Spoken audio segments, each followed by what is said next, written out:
கிராமத்துல ஒரு கொள்ளக்கூட்டம் அடிக்கடி ஜனங்களுக்கு தொல்லை கொடுத்துக்கிட்டு வர்றதா தகவல் வந்திருக்கு. ஆமா சார், ஜனங்களுடைய சொத்தை எல்லாத்தையும் கொள்ளடிச்சிட்டு போறாங்களா சார்?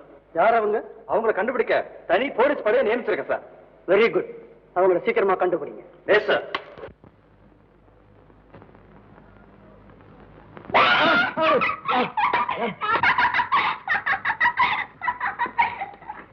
ஆமா, எந்த கோட்டையை பிடிக்க இப்படி சிந்தனை பண்ற? ஒரு இடத்துல ஒரு கூட்டத்தால பாதிக்கப்பட்ட ஜனங்க பசியாலையும் பத்னியாலையும் சாகுறாங்க. ஐயோ பாவம். அவங்களுக்கு ஏதாவது உதவி செய்ய முடியுமான்னு ஒரு சின்ன ஆசை. ஐயா, ஆசை சொன்ன உடனே எனக்கு அவன ஞாபகத்துக்கு வருது. வந்து எனக்கு புடவை கட்டிக்கணும்னு ஆசையா இருக்கு. வீட்டுல புடவை இருக்கா? ஓ இருக்குதே. நான் கட்டி விடுவேன். கட்டி விடு. பதிலுக்கு என்ன தருவேன்? இதெல்லாம் வேணாமா? பணம் இருக்கா? பணமா? எதுக்கு? பின்ன சும்மா புடவை கட்டி விடுவாங்க. புடவை கட்டுறதுதான் எங்க தொழில்.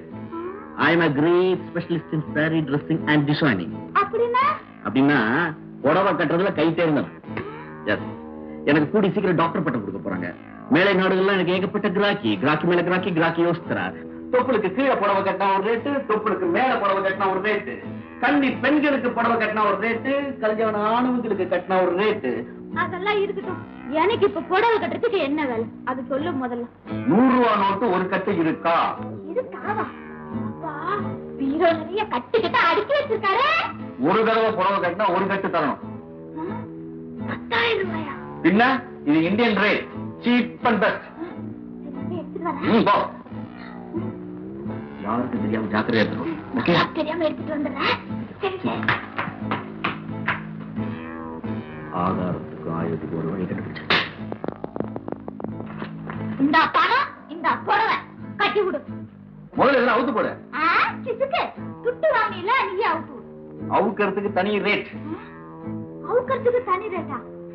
அது நாளைக்கு தர முடியாது, இன்னைக்கு கொடுத்தாதான். எனக்கு அவுத்துக்கு தெரியும், நானே அவுத்து போறேன்.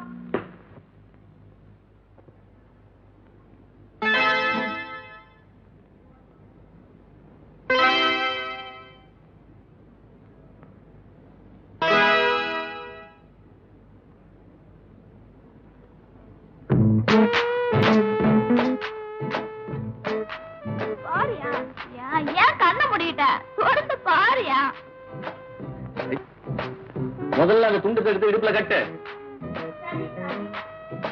அந்த ஜாக்கெட் எடுத்து போட்டுக்கோ. போட்டியா?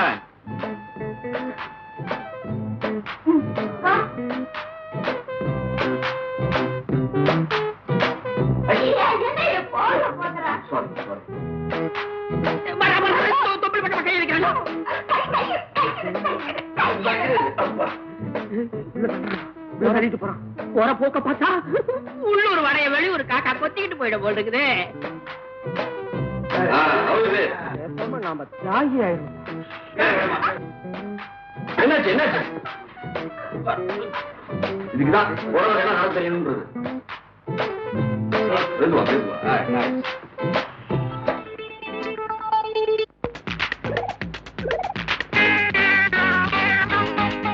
லட்சுமி வந்துட்டியா?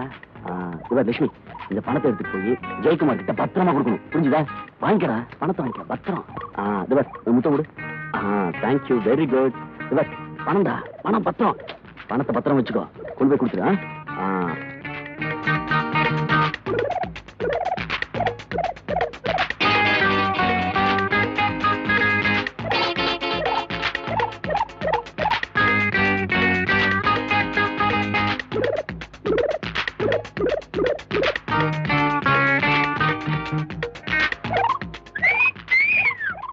ராஜா, பணம் கொடுத்துக்கிறியா?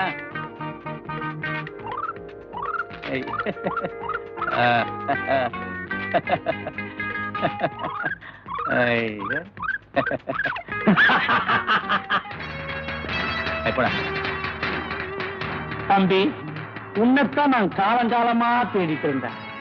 இப்ப எப்படி எவ்வளவு கச்சிதமா கண்டுபிடிச்சிட்டேன் பாத்தியா? நீ யாரு, நான் யாரு, என்ன எதுக்காக தேடி பிடிக்கணும்? நீ தானப்பா அந்த புழுவோ பூச்சியோ பூனைங்களோ என்னவோ சொல்லுவாங்களே, அவங்களுக்கு தலைவன். ஆமா, அந்த புழுக்களையும் பூச்சிகளையும் புரட்சி வீரர்களா மாத்தினவன் நான் தான். அதுக்கு காரணமாயிருந்த ராட்சச நீதான். நான் என்னப்பா செய்தேன்? எனக்கு குழந்தை மனசுப்பா. ஓ, ஒண்ணும் தெரியாத பாப்பா. துப்பாக்கி, தோட்டா, பட்டா கத்தி, வெட்டருவாள், வெடிகுண்டு, தீப்பந்தம் இதெல்லாம் உனக்கு விளையாட்டு சாமான்கள் இல்ல? அதையெல்லாம் வச்சுக்கிட்டு எங்க இனத்தோட ஆயிரக்கணக்கான தலைகளை வெட்டி குவித்து சிரிக்க சிரிக்க பந்தாடின பச்சை குழந்தை நீ. ஏதோ நடந்து போச்சு. நமக்குள்ள சமாதானமா பேசி ஒரு முடிவுக்கு வந்துருவோம்ப்பா. தம்பி, வாழறது கொஞ்ச காலம் தான். அத உல்லாசமா சல்லாபமா வாழ்ந்து அனுபவிக்கணும். நல்லா யோசி. இத பார், நான் மட்டும் மனசு வச்சா உன்னை பெரிய கோடீஸ்வரன் ஆக்கிடுவேன். கோடீஸ்வரனா? ஆசை ஆசை ஆசை. டேய், போ, போ. தம்பி, இந்த பொட்டி நிறைய கட்டு கட்டா நோட்டு இருக்குது. இதை எடுத்துக்கிட்டு இந்த ஊரை விட்டே போயிடு. சந்தோஷமா வாழ். என்ன யோசிக்கிற? குடி. தம்பி, இதுக்கு பதிலா அவங்க பதுங்கி இருக்கிற இடத்த எனக்கு காட்டி கொடுப்பல்ல? கட்டுக்கட்டா நோட்டு கொடுக்குறீங்க, காட்டி கொடுக்காம இருப்பேன். அப்போ அவங்க தங்கி இருக்கிற இடத்துக்கு என்ன கூட்டுப்பா. போகலாம். நீங்க தங்கி இருக்கிற வீட்டுக்கு. தம்பி, என்னதே என் வீட்டுக்கு போறதா? ஆமாண்டா, அதான் எங்க கூட்டத்துக்கு தேவையான பணத்தை நீ கொடுத்துட்டியடா. பேசாம போடா. டேய், அவங்களை எல்லாம் காட்டி கொடுக்குறேன்னு சொன்னேடா, படுபாவி பயல. காட்டி கொடுக்கறது, கண்ல மண்ணை தூவுறது, அதிகாரம் போனது அங்க இங்க தாவறது, கூட இருந்த குழி பறிக்கிறது, இதுக்கெல்லாம் வேற ஆள பாரு. ஐயோ, என் பணம் போச்சு. சீ. இது உன் பணமா?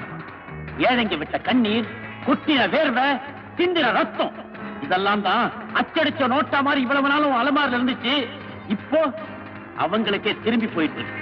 அதுக்கு ஒரு நின்னுடா.